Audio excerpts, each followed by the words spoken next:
Makanya mungkin setiap orang itu punya potensi, tinggal dikasih kesempatan atau enggak. Itulah makanya, hai teman-temanku pemain cadangan dimanapun, jangan berkecil hati. Gila lah. Prestasi tertinggi dari seorang pemain cadangan. Yes.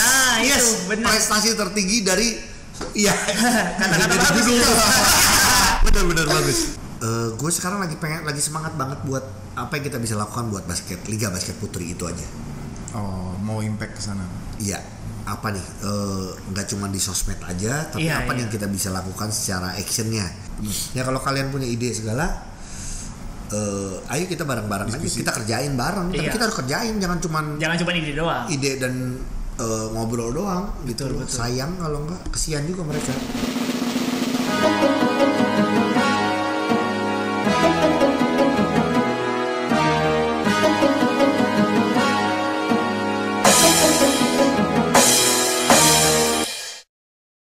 Kembali lagi di Bahas Basket Podcast. Kali ini kita kedatangan sesepuh ya dia. Katanya tua banget kalau sesepuh. Senior kali ya. Apa ya? Boleh lah, apa aja lah ya. Sesepuh basket nih. Aduh. Ada Kak Ogi Siap. Kia, apa kabar Kia? Baik. Halo Ogi, apa kabar? Siap. Gua nonton ini kok podcast kalian nih. Terima kasih. Nonton. Walaupun nggak semua episode, belum semua episode ya. Cuma paling nggak waktu itu yang baru jujur waktu ada yang nge-tag kemarin, siapa? Doni ya? Iya. Yang nge-tag itu kan, dan akhirnya kata gua nggak dibalas. Gua aja nggak tahu dia DM gua. Pas gua baca DM-nya, emang gua baca cuma gini, Kak ajak gua one on one dong gitu. Ternyata itu. Gitu. Jadi udah lu salah. Dan gua bilang sama lu, Don, lu kalau ngajak jangan ngajak gua one on one, nggak akan terkenal. Lu bener ngajak Denny Sumargo lebih terkenal. Emang bener gitu. Jadi gua juga nanti kesian lu sama gua one on one, terus nggak ada efeknya apa buat lu. Mendingan kalau sekarang kan efeknya kerasa kan, banyak haters. Betul. Ya kemarin klarifikasi yang kedua ke sini juga banyak haters. Jadi banyak haters. Karena orang banyak haters tuh bagus. Gua tuh nggak punya haters. Jujur, gua tuh jarang sekali hatersnya. Makanya nggak akan bikin viral. Mendingan bener sama Denny Sumargo. Kalau Denny Sumargo ya. Kalau di Indonesia lebih ngejual kalau banyak haters ya. Nah, gua sekali banyak yang haters waktu ya itu kasus. Bener itu itu sampai gak jangankan gue, istri gue sampai ngomongin segala macem gitu ya. Berarti emang efeknya ke situ. Iya. Kemana-mana ya? Jadi kemana-mana waktu itu. Oke, nanti dibahas. Lebih lanjut. Iya sih. Kita bahas IBL dikit dulu untuk playoff bentar lagi nih. Iya. Nah, seru. Kira-kira dari yang playoff ini ada nggak jagoan Kogi? Itu dulu. Gue tuh paling sulit untuk dia seneng SM nih, bener nonton lu suruh ngomongin SM. Tapi kita ngomongin SM dulu deh. Waduh. SM adalah tim yang menurut gue paling lengkap dari starter sampai ke bench. Ya. Kirain sampai ke ofisialnya. Jadi itu menurut gue paling lengkap dan menurut gue emang yang paling siap. Nomor 1 SM, nomor 2 PJ. Walaupun secara statistik PJ lagi di atas SM ya. Walaupun statistik iya betul secara statistik. Cuman buat gue kalau ngomong lengkapnya SM nih lengkap banget menurut gue ya. Kalaupun PJ gue tahu ada Pras, ada Vincent, Agassi. Tapi balik lagi Vincent, Agassi ini tahun pertama loh buat gue nggak langsung klop langsung. Walaupun gue tahu lah efeknya besar banget buat tim gitu. Jadi dua tim itu sih kalau menurut gue yang paling banyak diprediksi sama banyak orang. Iya betul. Tapi inilah kita ya, kalau anak-anak basket tuh paling senang ada kejutan. Iya betul. Jadi kita juga. Nah, gue berharap kejutan itu datangnya dari West Bandit. Iya. Satu lagi dari Bima Perkasa. Oh, Bima Perkasa. Dulunya tim. Walaupun, nah ini juga gue harus ngomong semuanya, kalau nggak yang nonton kan, wah Ogi gitu. Lovre harus diakui kekuatan Jamar Andre Johnson itu dengan calon MVP, sebagai calon MVP ya udah pasti pengaruh lah ya, sangat kebantu lah. Lovre itu sangat kebantu. Dan tapi gue juga mau ngomong Kevin Moses lu gila tahun ini juga. Iya kan? Gila banget. Betul gila banget ya. Nah, ngomongin Prawira, gua tuh lu kan asli Bandung. Iya, aing teh di Bandung. Emang senang Prawira, cuman jujur kok nggak konsisten ya tahun ini regular season. Walaupun ada Abraham Damar. Tidak konsisten. Jadi buat gua ketidakkonsistenan ini yang membuat harus hati-hati untuk di playoff gitu. Dan yang paling siap ya sebenarnya ya SMPJ gitu. SMPJ. Tapi kalau kita berdua sih favorable harus satu ya, harus milih harus satu dong. PJ menang dua-duanya. PJ. Aduh. Nah inilah susahnya gue tuh orang yang lu bilang tadi sesepuh. Orang kenal basket sama semuanya. Kalau ngomong kan, walaupun nggak, gue tahu sekarang penonton basket sekarang semakin pinter. Jadi bukan yang langsung wow gimana. Oke. Kurang ajar kalian. Jangan bilang Bali United tuh. Jadi dia SM, saya ini PJ. Iya. SM. Oh SM. Lagi gue kalah terus nih. Jadi kalau nanya kenapa sih SM? Enggak, karena Adi nemenin gue dari tadi semua. Jadi karena Kia datangnya agak terlambat, Adi nemenin, jadi gue milih Adi lah. Intinya gitu. Jadi kalau orang SM nanyain atau PJ, kok lu milih ini? Enggak, ini karena Adi. Klarifikasinya di sini. Iya. Oke. Tapi Jamar udah pasti MVP tuh. Ada kandidatnya 5 ya maksudnya? Iya, ada Jamar, ada Arki Wisnu, ada si ini juga yang baru balik dengan Bali United. Koming. Terus ada Azarian Praditya. Gue suka Azarian sebenarnya, cuman dan ini baru dapat kabar bahwa dia akan main di playoff. Karena kan terakhir cedera. Iya betul. Dan satu jadi lagi, dia main regular season kemarin. Dan satu lagi udah dibahas juga di podcast gue. Iya. Nuke juga main. Nuke Trisaputra. Yes. Oh tadinya dia cedera juga ya? Bukan cedera. Nuke itu sudah masuk roster dari regular season. Tapi dia urusan keluarga. Iya. Dan dia sudah dipastikan main. Makin seru dong. Gila. Ada kejutan. Iya. Ini gila. Ada pemain-pemain baru yang baru masuk. Iya. Gitu kan? Nah, gua sih emang harusnya di atas kertas sih sebenarnya Jamar ya. Cuman kan balik lagi.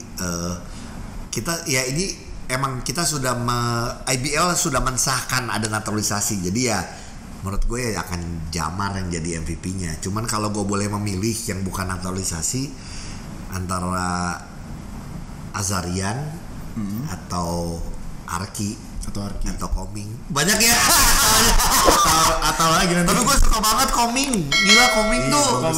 Berapa tahun? 2 tahun nggak main ya, setahun atau 2 tahun nggak main, tapi langsung bener-bener ya dia impactnya gede, defense, offense, terus benar-benar jadi kakak, jadi leader. Susah loh. Dan pemain yang smart di Indonesia nggak banyak. Salah satunya Koming. Sebenarnya banyak pemain yang back to back tapi jadi membawa suasana baru ya, kayak Pringgo juga. Iya, Pringgo. Nah makanya West Bandit, gue juga sempat bahas nih di podcast juga, ada lagi nih. West Bandit ini akan bisa jadi kejutan. Yang tadi kita ngomong kita suka dengan kejutan. Karena di West Bandit ini sebenarnya banyak orang-orang yang punya pengalaman di playoff. Iya betul. Kan balik lagi playoff ini kan kita ngomongin mental. Iya. Nah Pringgo tuh udah siap.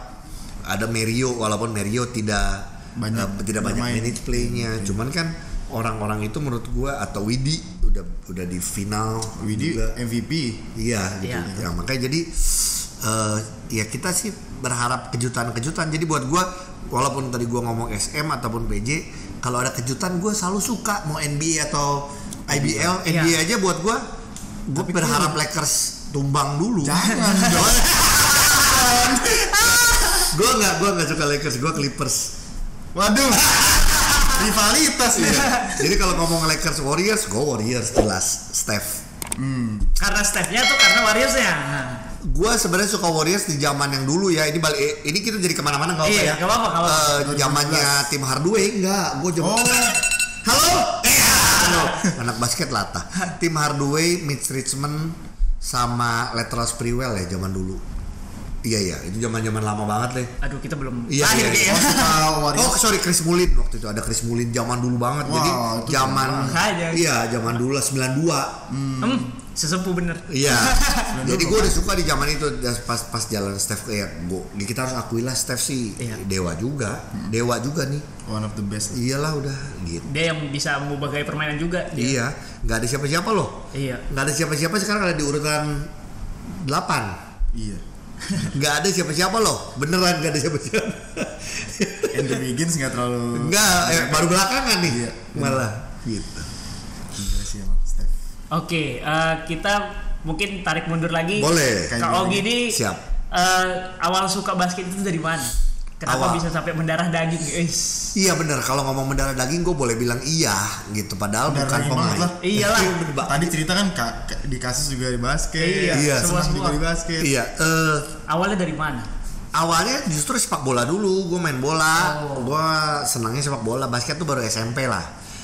Gue kenal basket itu dari temen namanya Ing, dia mantan pemain timnas juga. Kakaknya adalah namanya Cing Cing itu pemain timnas putri juga zaman dulu, yang sekarang jadi istrinya Coach Ahang, Johannes Winar, gitu. Dan dari situlah gue basket di klub Raja Wali Bandung dulu. Nggak pernah dimainin. Memang sesuai dengan nama podcast ya? Yes, emang kenyataan. Itu nggak dibuat-buat dan emang realita. Emang gue tuh cadangan. Lu boleh nanya sama orang. Bahkan kalau teman-teman gue yang SMP SMA sekarang ngelihat gue basket di sosial media, dia suka gini, Gi, kok lu baru bisa basket sekarang ya? Gitu. Atau ada yang agak berlebihan, kok lu baru jago basket sekarang nih sih Gi, gitu. Banyak yang ngomong gitu, dan kenyataannya emang buat gue ini jadi satu pengalaman ya buat gue gini. Makanya mungkin setiap orang itu punya potensi, tinggal dikasih kesempatan atau enggak. Itulah makanya, hai teman-temanku pemain cadangan dimanapun, jangan berkecil hati. Gitu, tinggal ada momennya. Nah kalau buat pemain-pemain profesional adalah momennya apa? Makanya jangan pernah lu nyaman di satu tim. Kalau lu emang jadi pemain cadangan terus, kalau lu ngerasa lu punya potensi, pindah ke tim yang mungkin lebih kecil, tapi lu punya kesempatan punya minutes play. Bukan tidak mungkin lu akan kembali lagi ke tim itu, tapi udah menjadi superstar. Betul. Banyak kok yang kejadian kayak gitu. Banyak ya. Gitu. Jadi gua sih kenyataannya dulu pemain cadangan. Kalau gue sih suka cerita sama Ujo juga di podcast, gue bilang udah seneng dapat jersey tapi juga kering terus dari datang. Bahasanya pas pemanasan doang. Terus gue nggak lebih hafal orang datang dibanding lebih hafal tim lawan. Kalau orang datang ngeliatin siapa tuh gitu. Jadi ya kenyataannya kayak gitu. Itu awalnya basket. Dari situ ya udah berlanjut tuh. Singkat cerita bikin sama Ujo, sama Mario Lawalata, sama Yosi bikin Happy Bowlers, komunitas basket pekerja seni lah, yang akhirnya kita ngisi acara. Dari situ punya kesempatan jadi manajer timnas basket putri. Awalnya juga ya balik lagi, gue MC lapangan, gue tuh MC lapangan IBL. Jadi kalau lu pernah lihat MC lapangan bagi-bagi hadiah di tengah, lempar-lemparan. Kalau sekarang ada Ibro namanya. Ibro Kumar. Iya, Ibro Kumar. Ya gue dulu. Sama gue sebut nih teman gue juga yang sekarang ngetop banget, kalau lu suka dengerin podcast Mas, namanya Angga Enggok. Iya, dia juga pemain. Itu sama gue MC. MC. Gue sama dia MC lapangan. Dari situ gue naik lah, mulai jadi presenter di TV-nya. Dari presenter TV-nya ya itu akhirnya masuk ke makin cinta sama basket, jadi manajer timnas SEA Games basket putri. Terus akhirnya berkontribusi di basket lagi lewat konten-konten basket, terus podcast. Ya sampai sekarang juga selalu gue ikut dengan berbagai macam komunitas basket. Ya seneng aja, karena buat gue ya di basket ini nyari temen kan. Iya betul. Relasi gitu. Jadi ya buat gue itu yang gue jalanin sampai sekarang. Dan akhirnya orang yang tahu Ogi presenter atau Ogi pemain film, mungkin orang-orang yang lama tahu, tapi kalau sekarang mungkin anak-anak muda taunya Ogi One on One. Iya. Ogi Icon Basket Indonesia. Atau Ogi Basket gitu. Orang kadang nggak tahu si public figurnya atau artisnya. Cuman buat gua nggak jadi masalah. Cuman Ogi emang identik sama basket banget gitu. Mungkin yang komen tadi bilang Kak Ogi baru jago juga subscriber atau follower IG-nya banyakan Kak Ogi sekarang ya. Dibanding maaf ya teman-temannya. Maaf teman-temannya Kak Ogi ya. Benar. Karena emang orang di atas sekarang di bawah. Bisa berputar ya. Iya. Jadi emang dari zaman dulu yang sudah bergaul sama anak-anak basket dari zaman, bahkan kalau gue sudah sempat cerita juga, gue kenapa begitu dekat sama Mario Usang? Kenapa? Karena gue punya kesempatan waktu itu kuliah di Amerika, di Ohio. Iya. Nah setiap kali ada namanya pekan olahraga mahasiswa Indonesia di Amerika. Gue main buat kota gue, Columbus, Ohio. Iya. Main lawan Indiana, ya ketemunya sama Mario Usang. Gue jaga-jagaan nih, gue mah kelewat sama Mario. Sampai gue ngomong gini, anjing nih orang jago banget terus ngomong bahasa Inggris mulu. Ya iyalah dia lahir di sana ya. Sedangkan gua bahasa Inggrisnya belepotan gitu. Bahasa Inggris Sunda. Udahlah beres, kenal di sana sama Mario, sama kakaknya ada Carlo Revo, itu kakaknya Mario segala macem. Pulanglah ke Indonesia. Pulang ke Indonesia kan yang tadi gue bilang gue jadi apa? MC IBL. Baca tabloid bola. Mario Usang ini gue tahu nih, diambil Aspak. Jadi gitu. Yang satu dari Amerika jadi pemain, yang satu jadi MC. Emang beda kualitasnya. Gue bukan kualitas pemain. Tapi setidaknya Kaugi ngambil IBL kan? Iya. Klub IBL-nya. Positif sekali saya. Terus kenapa bisa jadi kepilih ke ini Kak? Manajer awalnya itu dari mana? Oke, nanti gue akan ngasih buku ini ke lu, boleh ya? Ini adalah buku gue, bukan promosi karena ini sebenarnya udah dari buku dari tahun 2017. Ini cerita suka dukanya gue jadi manajer timnas. Buku ini nggak laku. Waduh, kurang laku, betul nggak laku. Nggak tuh ya, orang nggak senang kali ngelihat perjuangan-perjuangan. Padahal sebenarnya value-nya sangat banyak. Gue nggak tahu, semoga kalau ada yang masih mau beli sih masih banyak. Masih ada? Masih banyak. Beli. Di toko, terus gue lihat di e-commerce juga masih banyak gitu loh. Cuman nanti gue kasih ke lu. Singkat cerita adalah gini. Gue jujur diceritain juga di situ bahwa sebenarnya yang ditawarkan jadi manajer timnas basket putri waktu itu adalah Christopher Tanuwijaya alias Ko Itop. CLS. Tapi Itop buat gue sangat berhati besar dan sangat berpikir untuk Indonesia adalah gini. Kalau gue pegang timnas, kata dia gitu. Gue akan egois dalam tanda kutip. Gue akan ngambil pemain gue, Surabaya Fever. Pelatihnya adalah pelatih gue, Surabaya Fever. Asisten pelatihnya asisten pelatih gue. Jangan salahin gue, kata dia. Karena gue yang ngeluarin duit, gue yang ngatur semuanya. Bener nggak? Betul. Bisa terjadi nggak? Bisa. Dan banyak terjadi. Kita tahu pemain titipan di Putra juga ada. Nggak cuma di basket, dimanapun, di olahraga apapun. Akhirnya Itop ngomong waktu itu ke ketua Perbasi zaman dulu. Beda nih, ketua Perbasi zaman dulu lebih peduli dibanding yang sekarang. Kalau menurut gue. Nah yang dulu bisa kita sebut namanya. Iya, yang dulu tuh sangat peduli banget. Pak Anggito Abimanyu. Karena gue waktu itu di perpindahan transisi. Akhirnya Itop bilang, Pak gimana, saya ada teman saya nih, dia gila basket, cinta basket. Gimana kalau dia aja? Dia kan tidak punya kepentingan apa-apa, nggak punya klub juga. Ya saya teman sama dia, tapi dia juga teman sama banyak klub juga, kata dia. Akhirnya keluarlah nama gua dan Pak Anggito setuju. Akhirnya kita ngobrol. Gua waktu itu masih bingung. Tapi gua gini, gitu. Karena tanpa pengalaman juga kan. Ya tapi gini, kenapa Itop bisa ingat nama gua? Karena gua pernah bercanda tolol adalah ngomong gini, aduh Top, enak ya kayak lu, gue tuh pengen lo punya klub basket, kata gue. Cuman gue nggak punya duit, kata gue. Kalau kan kita tahu klub basket ya lu harus punya duit. Buang duit istilahnya gitu. Benar kata Adi. Jadi kalimat itu tuh yang terkesan bercanda, tapi buat itu si Ogi punya keinginan lo ngurus basket tim gitu. Jadi keluarlah itu, dan buat gue, oh ini bukan klub nih, ini Indonesia men, nggak semua orang punya kesempatan. Ya akhirnya gue ambil kesempatan itu. Singkat cerita, lu baca bukunya aja, ataupun lu bisa nonton di YouTube gitu ya, di video-video waktu di Singapura. Kita akhirnya dapat prestasi, yaitu medali perak setelah 18 tahun tanpa medali. Jadi gini ya, untuk basket putri, kenapa gue selalu menyebutkan ini dan gue bangga sampai sekarang, dan gue kadang masih nangis. Terakhir basket putri itu dapat medali yaitu perunggu tahun 97.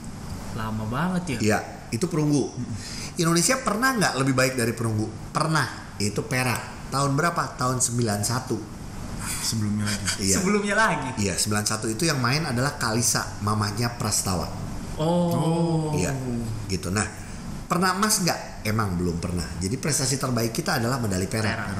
Dan 2015 gue menyamakan prestasi tahun 91, yaitu 24 tahun sebelumnya, dengan medali perak. Masih merinding gue. Dan gue selalu bersyukur sama itu. Karena ini balik lagi, it's not about Augie Fantinus.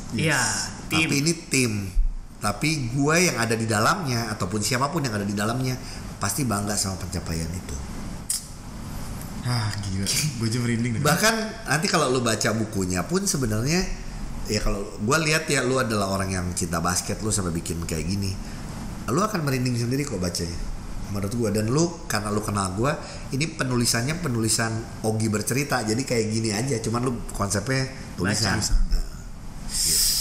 Gak bisa ngomong lagi. Merinding banget ya. Speechless aja. Iya, itu yang gue mungkin apa ya, kalau orang ngomong Ogi cuma bikin konten-konten basket doang yang gimana, ya gue bersyukurnya gue sudah pernah berkontribusi untuk Indonesia. Iya. Jadi buat orang yang mungkin emang jarang sih, yang gue bilang gue jarang haters, orang yang ngomongin jelek soal gue, sebenarnya gue tinggal ngasih lihat medali perak ke mereka. Itu benar-benar. Kalau buat gue pribadi di Kia, kenapa gue bangga? Gue bisa flashback di situ, gue flashback cerita gue gimana seneng basket. Gue pemain cadangan, di klub aja cadangan, di tim sekolah gue cadangan. Iya. Apalagi nggak pernah kepikiran lu dapat medali SEA Games. Wow. Atlet basket Indonesia yang sering ke SEA Games belum tentu dapat medali perak, karena kan bisa menang bisa kalah. Iya. Gua itu bukan, gue punya medali SEA Games. Aduh, gue bangga banget. Gitu kan, gue masih, ya itulah gue selalu gue banggakan. Jadi kalau orang ngomong, Gi lu lebay, iya gue lebay. Gue selalu ngomong, Gi lihat Instastory gue kemarin-kemarin. Iya, gue lihat. Iya. Karena lagi rame. Kenapa gue masih suka posting video gimana Marlin, teman-teman lagi teriak-teriak segala. Gue bangga sama mereka. Lu kalau mau lihat DM-nya gue sama Yuni Anggraini, sama Marlin, sama Ulan, sama siapa? Kak, nggak bisa move on ya kak? Emang gue nggak bisa move on karena emang itu begitu indah buat gue. Di saat itu gue sebagai public figure merubah pola kerja gue dari entertainment sebagai main job gue langsung merubah karena ini tugas negara. Manajer timnas yang gajinya waktu itu gue sebut pertama kali gajinya hanya 15 juta, ya. Borongan itu manajer itu 15 juta sebulan, betul. Tapi sama gue tidak diambil. Ada di buku itu. Sama gue dikumpulin terus. Kenapa? Karena gaji gue itu ya gue pakai lagi buat muterin yang lain-lainnya. Karena lu tahu kalau di basket kalau zaman dulu Satlak Prima yang dihitung di gaji itu cuma 12 pemain sama 2 pelatih. Kemana pelatih fisik? Kemana fisio? Kemana yang lain-lain? Ini gue harus tanggung sendiri. Tanggungnya pakai apa? Ya pakai gaji gue dan plus bantuan dari Christopher, donasi. Ada lagi nanti dari Satlak Prima juga, dari negara juga ngasih donasi. Bukan donasi, ngasih subsidi. Jadi berarti istilahnya kalau misalnya istilahnya gue nggak dibayar, tapi gue yang tadi gue bilang, main job gue jadi manajer timnas, shooting jadi side job gue. Jadi gue banyak gue bilang gue banyak berkorban meninggalkan entertainment selama 9 bulan itu. Tapi gue nggak nyesel. Gila lu, medali perak. Iyalah. Gila lah. Prestasi tertinggi dari seorang pemain cadangan. Yes. Itu benar. Prestasi tertinggi dari kata-kata bagus. Benar bagus. Gitu. Tapi sebelum SEA Games itu kan pastinya udah kelihatan nih, wah kayaknya saya bakal keluar banyak duit nih gitu kan. Iya. Pernah gak sih down? Iya, dari awal gue selalu bilang, dari awal tuh karena Top yang nawarin, gue udah ngomong, Top, ini gimana ya untuk kita cari uangnya. Gue tahu lu bantu, tapi juga gue pengen ini kita bisa nggak cuma lu, gue pengen merangkul banyak orang. Jadi itulah yang gue lakukan di buku. Gue bilang gue mendekati semuanya. Gue banyak dibantu sama DBL, banyak dibantu sama Ko Kim Hong Aspak dulu, banyak dibantu sama Itop, banyak dibantu lagi sama Pak Ridwan Kamil aja ngasih duit ke gue. Karena gue setiap kota ya, gue pindah-pindah, gue samperin semua pemimpin daerah. Karena gue mau memperkenalkan tim gue, timnas gue tuh gue harus perkenalkan. Makanya pada zaman itu juga nggak cuma itu yang gue perkenalkan, tapi lu lihat gue ngajak mereka ke acara-acara TV, Tonight Show, acara 11-12, Family 100. Ya buat gue, koneksi gue sebagai public figure harus gue manfaatkan untuk memperkenalkan si basket putri ini, gitu. Jadi itu yang waktu itu gue sampai di Sarasehan waktu itu acara banyak lah, kalau Net TV semua gitu. Kalau dari pada saat itu euforianya apakah basket putri ini udah ada penggemarnya sendiri atau belum? Basket putrinya sudah bagus, dalam arti kata salut sama WNBL waktu itu. Jadi kompetisi sangat membantu buat gue. Ini balik lagi kalau kita mau ngomongin liga nantinya ya. Liga putri perlu nggak? Kalau buat gue perlu. Gue sangat kebantu dengan adanya WNBL pada saat itu. Dalam hal memilih pemain, bukan gue yang scouting. Enggak gue langsung. Gue berdiskusi, tapi pemilihan utamanya tetap pelatih, head coach dan asisten coach. Gue cuma bisa ngasih rekomendasi. Kayak coach, karena gue ngerti basket dan gue ngikutin, coach kita panggil dulu aja 24 orang, siapapun itu. Contoh misalnya, gue tulis juga di situ. Kenapa gue memanggil seorang Ida Raisa, pemain Surabaya Fever yang pakai jilbab? Padahal waktu itu gue tahu aturannya di FIBA yang pakai jilbab tidak boleh bermain. Aturannya bukan jilbabnya ya, tapi aturan penutup kepala. Iya, jadi bukan ngomongin masalah agama gitu. Kenapa gue tetap panggil? Buat gue kenyataannya di selama WNBL, kalau ngomong 24 pemain terbaik di Indonesia, ya dia bukan 24, bahkan 15 juga masuk. Masa cuman gara-gara dia tutup jilbab, pakai penutup kepala kita nggak panggil? Gue panggil, kita bersaing bagus. Tapi tapi dari awal ngomong, Ida, Kak Ogi manggil ini, pelatih juga setuju manggil kamu. Defense-nya bagus, offense-nya juga ini segala macam. Apalagi kita dulu butuh point guard, dia point guard. Tapi ya akhirnya momen terus, siapa tahu kita berdoa aja, siapa tahu berubah. Tapi kenyataannya waktu itu tidak berubah. Akhirnya kita coret. Tapi dia juga mengerti dicoretnya karena apa? Komunikasi penting dalam satu manajemen ya. Buat gue kan manajer ya harus bisa memanage apapun. Jadi itu sih yang gue lakukan gitu. Jadi memang aku sih lebih ke arah kayak waktu itu kita pernah interview pebasket putri juga. Memang katanya euforianya untuk putri ini kurang katanya. Untuk saat ini, nggak tahu kalau pada zaman itu. Mungkin secara liga. Sekarang zaman dulu ya kita tahu NBL memperlakukan pemain sebagai bintang, itu penting sekali. Buat gue kenapa gue ngomong lagi NBL, IBL pun juga sekarang IBL yang sekarang nih bagus. Memperlakukan pemain seperti bintang. Kenapa? Pemain kita itu butuh mentalnya diangkat. Harus dijadikan bintang supaya percaya diri. Setelah percaya diri dia mainnya akan istimewa buat gue. Itu udah pasti. Nah putri pun juga dulu mendapatkan spotlight yang mereka cari selama ini. Dia bilang we deserve spotlight. Di WNBL dulu dapat spotlight itu, dapat kebintangan mereka dikagumi, mereka ada orang-orang punya idola pebasket putri. Natasha Debbie dulu, Gabriel Sofia, Mega Nanda, Marlina Herawan di zaman itu ya. Nah sekarang kalau nggak ada liganya ya emang benar kasihan gitu. Jadi kalau emang Helena ataupun waktu itu Helena ataupun pebasket kembar bilang sekarang jelas menurun karena liganya nggak ada medianya. Walaupun sekarang ada YouTube, ya udah ayo sekarang larilah ke YouTube. Cuman buat gue namanya basket ya harus fisiknya langsung. Ya buat gue ya basket medianya ya pertandingan. Yang lain-lainnya itu konten-konten itu cuman penyeimbang, pendukung, pewarna. Betul. Liganya perlu. Tugas siapa? Kita semua tapi tugas utama ya Perbasi. Gue udah ngobrol ini sama Ibu Nirmala Dewi, Sekjen. Gue ngobrol sama banyak orang yang peduli lah. Coach Bing salah satu yang peduli, kita tahu. Terus juga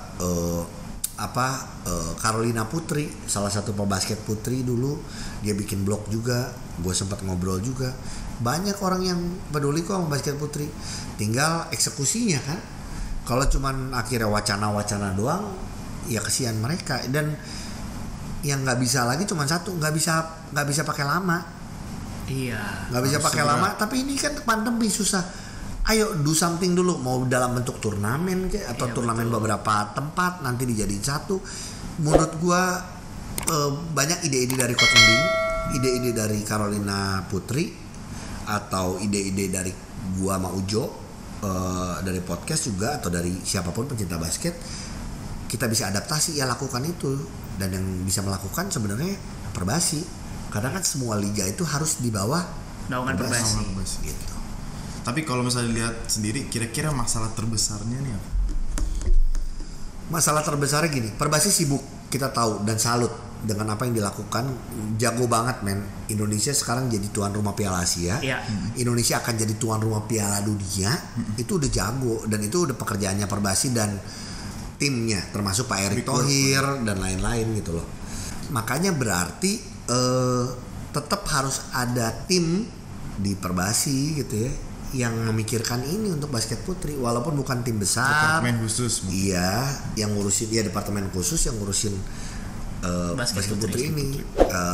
Beberapa kali gue ngobrol adalah basket putri dianaktirikan, kata Perbasi enggak. Buat gue tetap dianaktirikan. Betul. Ya kenyataannya liganya nggak ada. Nah ini untuk pertama kalinya gue ngomong di podcast gue udah, tapi di sini juga gue perlu ngomong karena banyak anak basket juga. Tolong dibedakan liga, kita ngomongin liga basket putri sama timnas putri ya. Iya. Timnas putri sudah berjalan. Sekarang manajernya Christopher Koitop. Itu sudah berjalan. Jangan disangkut pautin. Buat gua mau ada liga, nggak ada liga, timnas Itop jalan. Challenge buat Itop jelas, challenge banget. Ini challenge, cari pemain segala. Uang yang keluar challenge, bahkan dia pegang 5-on-5 dan 3x3. Iya. Wow. Itu challenge. Dua-duanya. Jadi kalau mau ngomong, kalau kita lagi rame-rame liga basket, ngomongin basket putri, yang kita ngomongin liganya ya, kompetisinya, bukan ngomong timnasnya. Timnas biarlah berjalan. Betul. Mau ada liga, nggak ada liga, mau tidak mau harus dijalani. Ya, tapi artinya timnasnya udah jalan kok, ya udah. Enggak gitu dong. Ini banyak banget pemain-pemain basket putri kita yang muda, bahkan yang masih lebih muda lagi. Mereka punya cita-cita, itu yang nggak boleh kita patahkan. Cuman berita bagusnya adalah dalam waktu, semoga ini cepat bisa berjalan seperti apa yang disampaikan sama Mas Asrul. Jadi DBL, IBL dan Perbasi akan bekerja sama. Jadi akan collab, betul. Gitu. Membuat satu hal yang nggak tahu ya, ini nggak tahu udah boleh disebutin atau belum. Pokoknya untuk mengisi di umur 18 sampai 24 kalau nggak salah. KU. Berarti di kuliah ya? Iya, kuliah. Ya itu nanti akan diisi itu. Berarti pengganti putra 5 dan putri. Pengganti 5 bukan pengganti 5, katanya sih bukan pengganti 5. Gua nggak tahu dalam bentuk apa, cuma buat gua ini ya angin segar. Emang kita butuh itu. Butuh ada. Dan yang gua senang adalah nggak cuma putra. Putri juga. Ada putri juga gitu. Cuman oke, nanti ada. Iya, tapi ini bukan liga profesional. Ini bukan liga profesional. Jadi liga profesionalnya perlu nggak? Perlu. Gitu. Betul, harus perlu. Kalau nggak kayak kemarin yang mereka bilang, habis mereka kuliah, udah nggak tahu mau kemana. Kadang mereka punya cita-cita loh. Iya, banyak gitu. Iya, dari pemain yang kemarin kita interview juga begitu. Iya, betul. Semuanya mentok di sana. Iya, hanya nyampe 5 udah bingung gitu. Karena nggak kelihatan juga masa depannya di sana. Betul gitu ya. Ya balik lagi kalau kita ngomong wah susah nih di putra aja gajinya masih kecil, di putri gimana? Iya, cuman buat kita ngomongin olahraga, walaupun kita tahu ada unsur unsur uangnya, tapi ya buat gue yang penting liganya berjalan dulu, karena untuk putra aja nih udah ada liga. Masih banyak harus ngurusin naturalisasi, ada program lagi yang nanti program salary cap nantinya, segala macam itu aja butuh. Kalau ini belum, liganya aja belum mulai, mau mikirin gaji ya enggak lah. Pertandingannya dulu ada, baru ntar kita ngomongin pelan-pelan gaji kita naikin, ada agent, ada manajer atau ada segala macam. Memang harus seperti itu sih. Iya. Tapi emang masalah ini juga sama kayak di WNBA sih ya. Iya, betul. Kalau ngomong WNBA. Oh, jadi bukan hanya di Indonesia aja. Di Amerika putri juga WNBA itu katanya merasa di anak tiri. Iya. Karena banyak meme juga gaji satu pemain NBA bisa bayar 4 sampai 5 pemain. Iya, masih kecil. Tapi lu bayangin mereka sudah bikin berapa belas tahun atau berapa puluh tahun ya berarti total. Masih kayak gitu. Kalau kita belum mulai ya kita makin ketinggalan lagi. Lagi. Gitu. Padahal kita punya target perak, emas tapi kita nggak mewadahinya. Betul.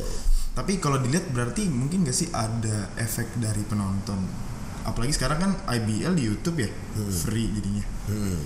Padahal kan kalau misalnya kita lihat dari langsung NBA atau WNBA itu mereka beli tiketnya aja bisa $1,000 dan itu kan masuknya ada juga ke tim. Iya. Nah kalau Indonesia gimana nih?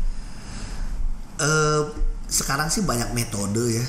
Sekarang menurut gue banyak metode untuk bisa menghasilkan uang. Ngomongin duit nih berarti ini. Iya.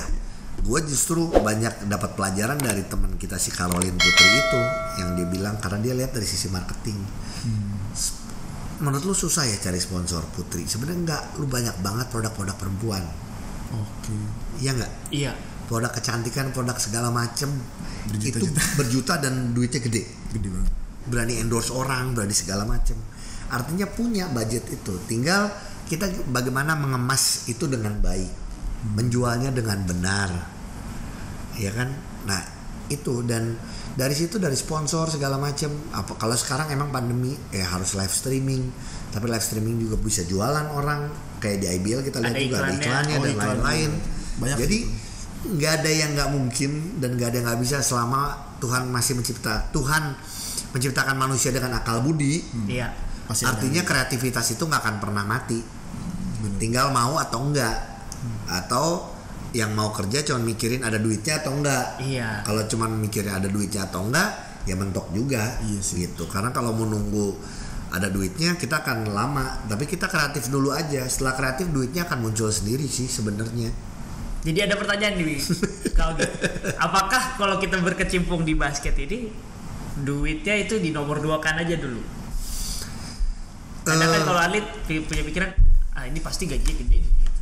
Oh ya, semuanya butuh proses. Kalau kita ngobrol sama pemain-pemain pun juga, sampai Abraham Damar Grahita dikejar sama tim Jepang, iya kan? Iya. Atau sekarang mungkin udah gajinya segitu, tanyain Abraham waktu di stadium berapa dibayarnya dulu.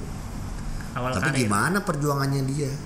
Gimana dia usaha membesarkan badannya, meningkatkan akurasinya, meningkatkan defense-nya, atau Prastawa gimana seorang pemain basket berbadan kecil tapi bisa bersaing di Asia, sama Korea aja dia mainnya masih gila. Iya. Akurasi bisa gitu. Apakah akurasi dia bisa gitu cuman karena gini, ya udah ini turunan dari Kavari dan Kalisa? Enggak, dia latihannya gila-gilaan. Mau di ring rumah dia yang nggak bagus juga dia latihan. Nah itulah yang buat gue yang emang harus dilakukan sama siapapun. Buat gue yang banyak orang ngomong, paling banyak orang ngomong ya kerja keras tidak mengkhianati hasil. Ya itu ya kenyataannya itu kok. Nanti ada di posisi itu apapun ya, ini sebagai pemain atau lu cuman sebagai official atau lu sebagai pelatih, lu dapat kesempatan sementara ngelatih klub kecil, tapi lu punya cita untuk jadi ngelatih klub IBL atau itu, nggak ada yang nggak mungkin bisa. Dan kadang juga ya ada beberapa yang kita tidak perlu pikirkan, biar itu adalah urusan ilahi. Seiring berjalannya aja. Yes, urusan Tuhan yang ngasih kesempatan. Iya, betul. Ya gua jadi manajer timnas, gue selalu berterima kasih sama Christopher, tapi bisa ada kesempatan itu ya Tuhan yang memberikan kesempatan itu. Asik ya?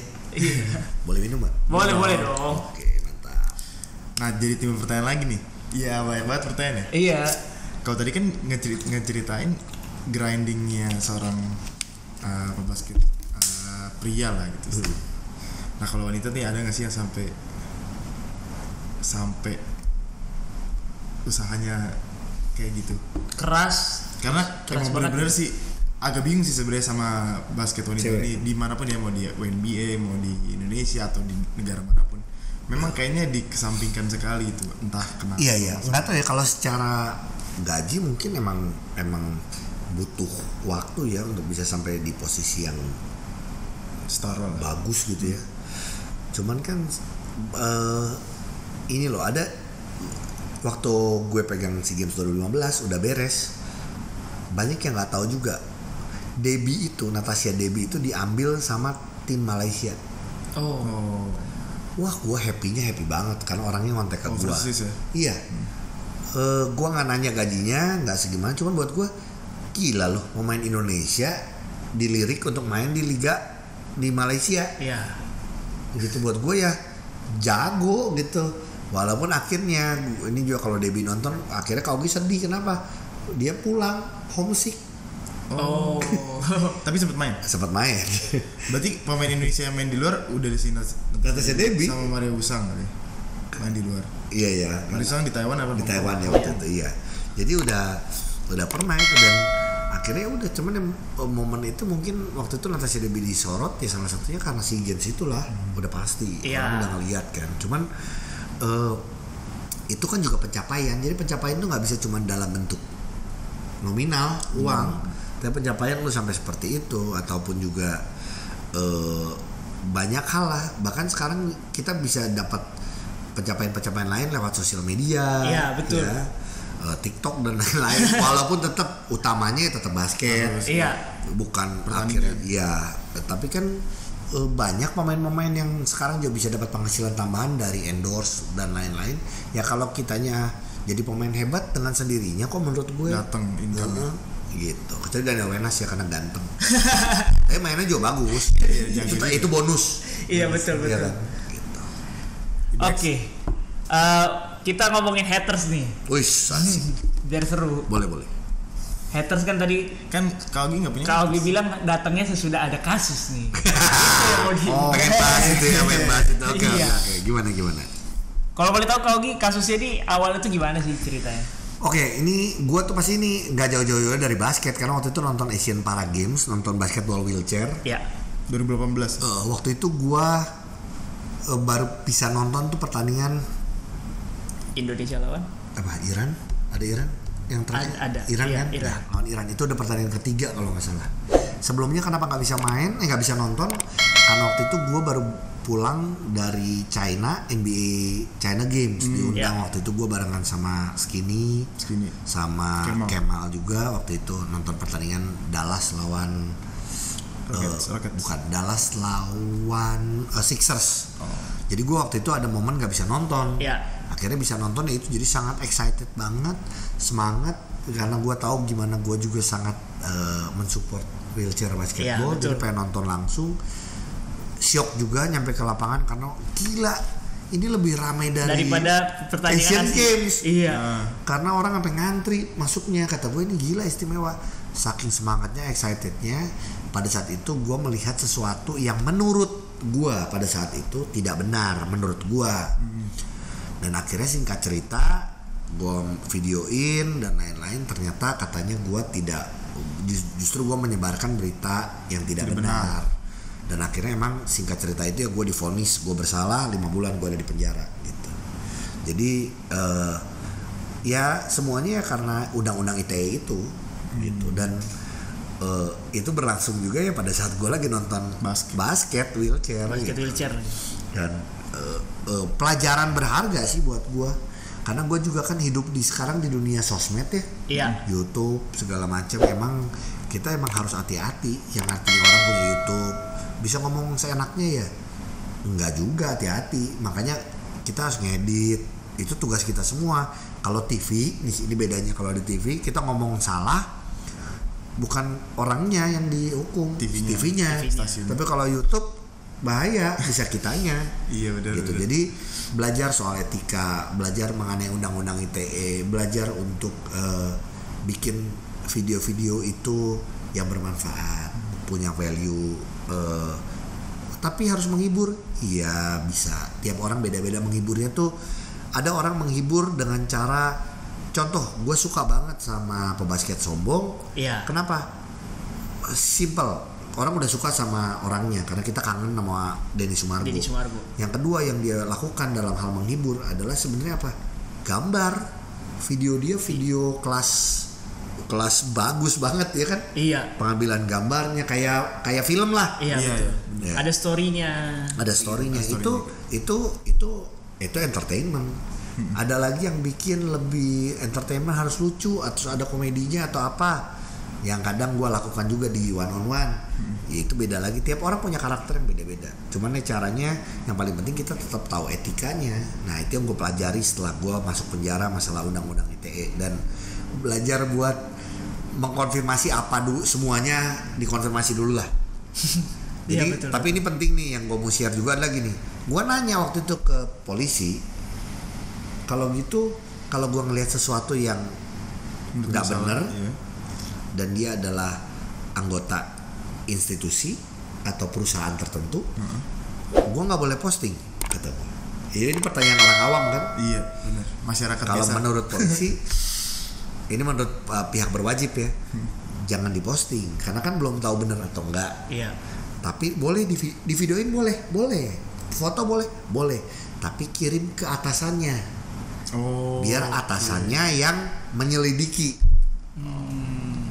Tapi kalau kita udah keburu posting di sosmed, tiba-tiba kayak kasus gua dianggap tidak menyebarkan berita bohong, ya akhirnya gue yang salah kan gitu. Iya.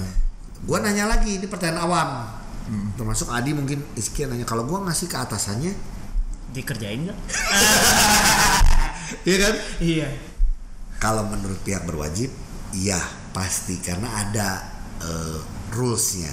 Kan kalau polisi ada propam, ada kalau perusahaan-perusahaan juga, kalau kita dulu ada kasus yang Garuda lah, video di pesawat, ada tuh katanya aturan-aturannya sebenarnya ada.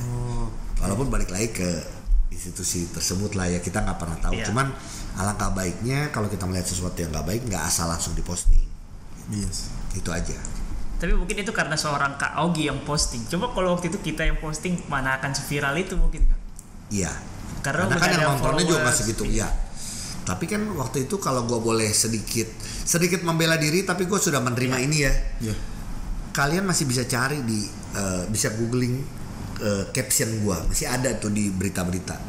Caption gue tuh udah sangat hati-hati loh. Gue nulis, saya sebagai orang yang cinta sama Indonesia dan basket Indonesia bla bla bla bla, saya melihat satu hal yang tidak benar dan saya melihat oknum. Gue tuh tulis kata oknum. 2 kali gue tulis kata oknum dengan huruf besar. Menurut gue oknum itu, arti kata oknum itu kan luas. Enggak menjerumus ke satu. Iya, cuman oknum itu kan orang sudah tahu artinya enggak semuanya. Iya. Berarti orang itu aja. Iya. Iya kan? Tapi ternyata tidak cukup. Untuk kasus gue ya. Tidak cukup benar gue menulis itu. Walaupun gue udah sangat hati-hati. Karena kalau lu kok ngemikirin sih, demi Tuhan untuk nulis caption gue butuh waktu lama tuh sampai memastikan gue posting.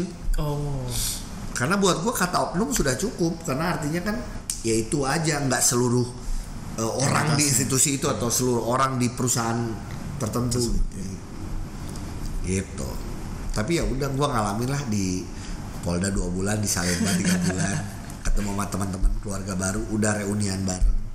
Yang udah pada keluar ya, udah reunian gitu, waktu itu udah ngumpul bareng.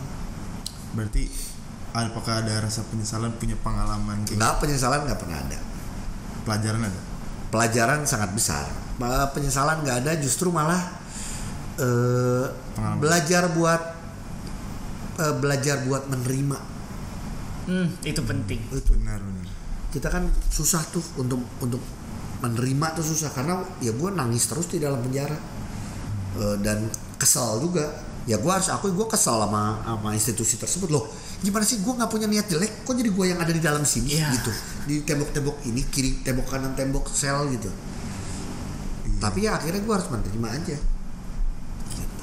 Nah, hatersnya paling separah apa tuh? Ada kata-kata kasar semua, terus sampai yang ngejelekin istri gue, anak. Dampaknya bisa ya sampai itulah gitu netizen kita.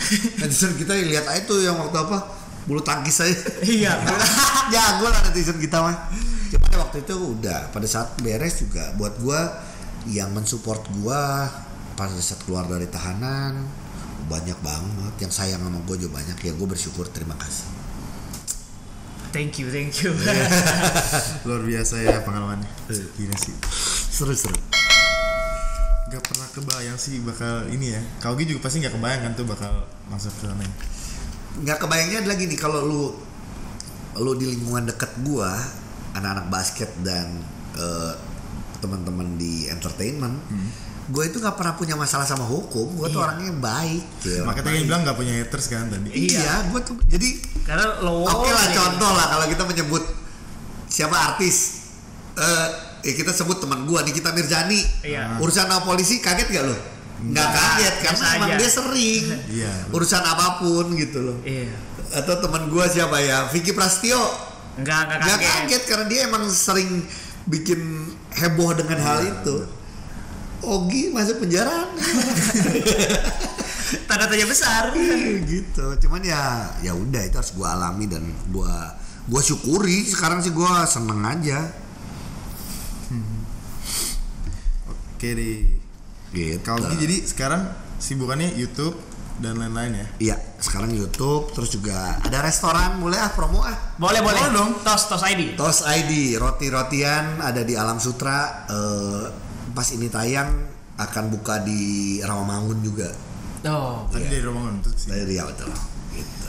Yang Alam Sutra gue udah pernah tuh. Iya. Terus ada restoran Koreanya juga di Flavor Bliss. Oke. Kira-kira nih, Kak Ogi bakal dapat lagi nggak sih job manager sih gitu?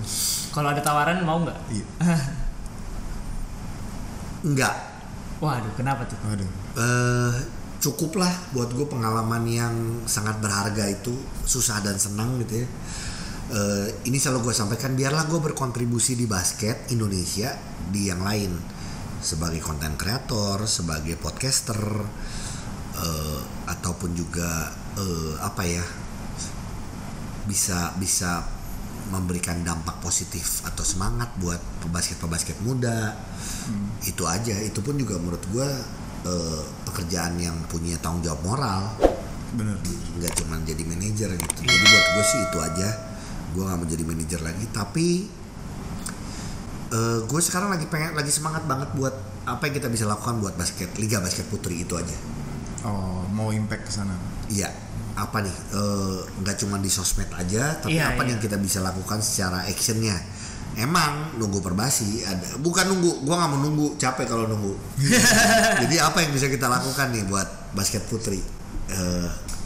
Gue sih sudah ngobrol dengan beberapa komunitas basket, mereka juga sangat suportif. Ayo Kak, karena gue suka main sama teman-teman Elang Laut, gue main sama teman-teman Sonic, buat main sama teman-teman Head Shoes dan lain-lain. Buat gue, ayo kita bikin sesuatu tapi buat basket putri yuk, karena putra udah banyak nih, putri yang belum. Ayo kita support yuk. Apa nih? Mau bikin apa kita buat mereka supaya bisa punya wadah untuk main gitu. Ya kalau kalian punya ide segala, ayo kita bareng-bareng aja, kita kerjain bareng. Tapi kita harus kerjain, jangan cuma ide doang. Ide dan ngobrol doang gitu. Betul. Sayang kalau enggak, kesian juga mereka. Ini mereka masih banyak yang punya semangat. Semangat itu juga susah, lama-lama luntur, lama-lama padam. Ya, betul. Oke. Kompak banget sih Oki. Thank you Kak Ogi. Udah nih. Udah mau datang. Siap, sama-sama. Gue ngasih buku ini ya. Nanti kalau mau gue tanda tangan. Ini buku buat bahas podcast basket. Sukses buat kalian. Semoga bisa memotivasi, bisa ngasih semangat juga buat kalian juga. Konsisten bikin konten bahas basket. Ya. Karena penting sih buat gue tidak pernah merasa ada kompetitor di konten kreator. Harus berkolaborasi, harus makin banyak. Yang bahas basket makin banyak, Instagram basket makin banyak, seru. Gue follow semuanya, ikut komen di semuanya gue mah. Iya kan? Lu juga mungkin semua juga ya. Harus kayak gitu kalau mau industrinya nanti maju. Kalau industrinya maju nanti secara tidak langsung finansialnya juga akan naik. Betul. Karena value-nya naik gitu. Berarti bisa ya kita nanti collab di one on one. Harus, iya dong bisa.